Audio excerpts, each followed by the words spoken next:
નમસ્કાર.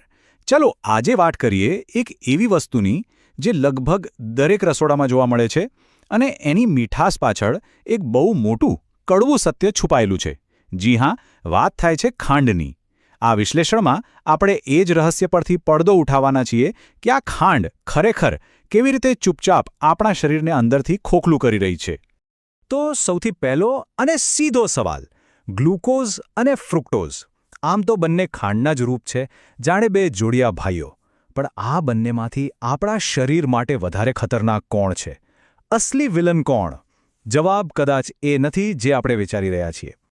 ચાલો તો પછી આ મીઠી છેતરપિંડીની જડ સુધી જઈએ. સૌથી પહેલાં તો એ સમજવું પડશે કે આ ખાંડ જેના વિશે આપણે વાત કરી રહ્યા છીએ એ ખરેખર છે શું? આખી જે સમસ્યા છે ને એનું મૂળ છે ફ્રી શુગર, એટલે કે મુક્ત શર્કરા.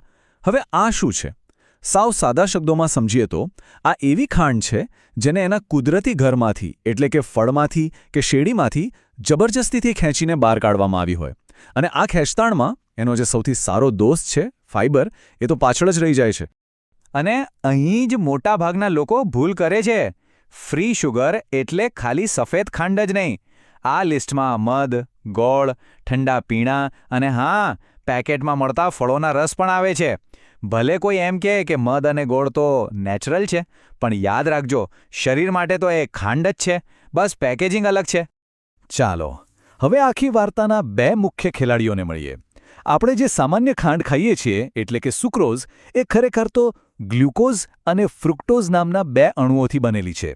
શરીરમાં ગયા પછી આ બંને છૂટા પડી જાય છે અને પોતપોતાના રસ્તે નીકળી પડે છે.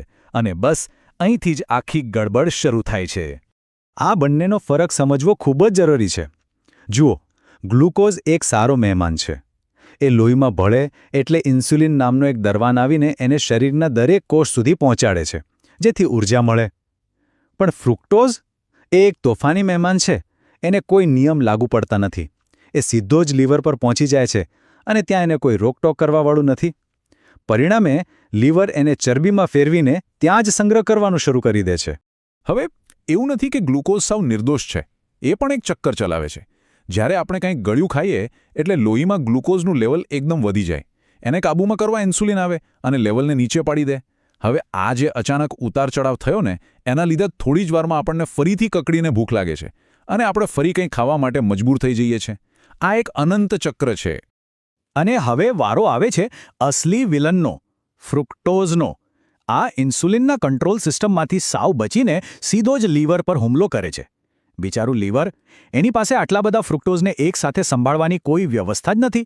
એટલે એની પાસે એક જ રસ્તો બચે છે, એને ચરબીમાં ફેરવી દેવાનો. અને બસ આ જ છે ફેટી લીવર રોગનું પહેલું પગથિયું. ફ્રુક્ટોઝ ખરેખર લીવર માટે એક છુપો દુશ્મન છે. અને સૌથી ચિંતાની વાત કઈ છે ખબર છે?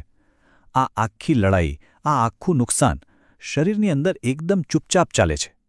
વર્ષોના વર્ષો સુધી બહાર કોઈ જ લક્ષણ દેખાતું નથી. અને જ્યારે છેક ખબર પડે છે ત્યાં સુધીમાં તો ઘણું મોડું થઈ ગયું હોય છે. જરા આ સમયરેખા પર નજર નાખો.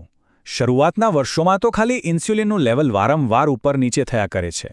5-1 વર્ષ પછી શરીરના કોષો ધીમે ધીમે ઇન્સ્યુલિનને જવાબ આપવાનું બંધ કરી દે છે. આને કહેવાય ઇન્સ્યુલિન રેઝિસ્ટન્સ. લગભગ 10 વર્ષ થતાં સુધીમાં લીવરમાં ચરબી જમા થવાની શરૂઆત થઈ જાય છે અને 15 વર્ષે ટાઈપ 2 ડાયાબિટીસનો દરવાજો ખુલી જાય છે. જુઓ કેવી રીતે નુકસાન ધીમે ધીમે વધતું જાય છે.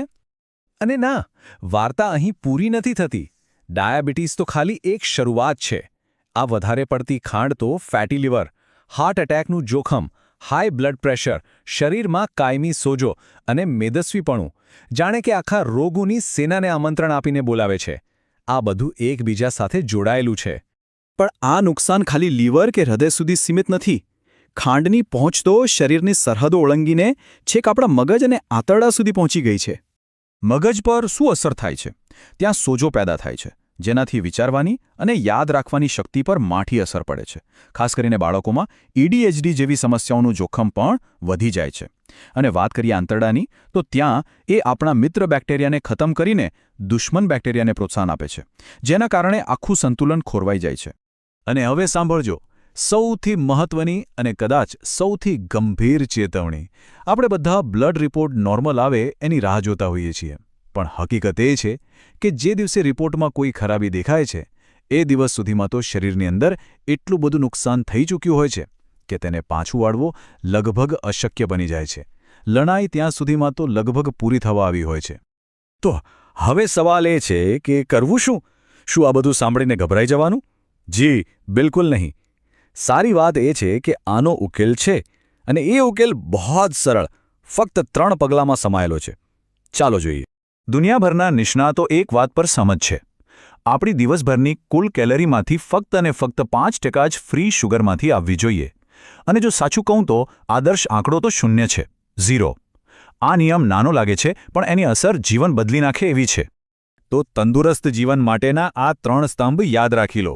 પહેલું અને સૌથી અગત્યનું, ફ્રી શુગરને જીવનમાંથી સંપૂર્ણપણે કાઢી નાખો. બીજું, દરરોજ ઓછામાં ઓછી 20 મિનિટ કસરત કરો. ઝડપી ચાલો, બસ એટલું પણ ઘણું છે. અને ત્રીજું, તણાવનું સંચાલન કરો. એને તમારા પર હાવી થવા ન દો. તો છેલ્લે દરેક વ્યક્તિએ પોતાની જાતને એક સવાલ પૂછવાની જરૂર છે. આપણી આ મીઠાશની આદત પાછળ ખરેખર શું છુપાયેલું છે? જે સ્વાદ આજે સારો લાગે છે, ક્યાંક એ આવતીકાલની સજા તો નથી બની રહ્યો ને? નિર્ણય તો આખરે સૌનો પોતાનો જ છે. આશા છે કે આ જાણકારી એક સાચો નિર્ણય લેવામાં ચોક્કસ મદદ કરશે.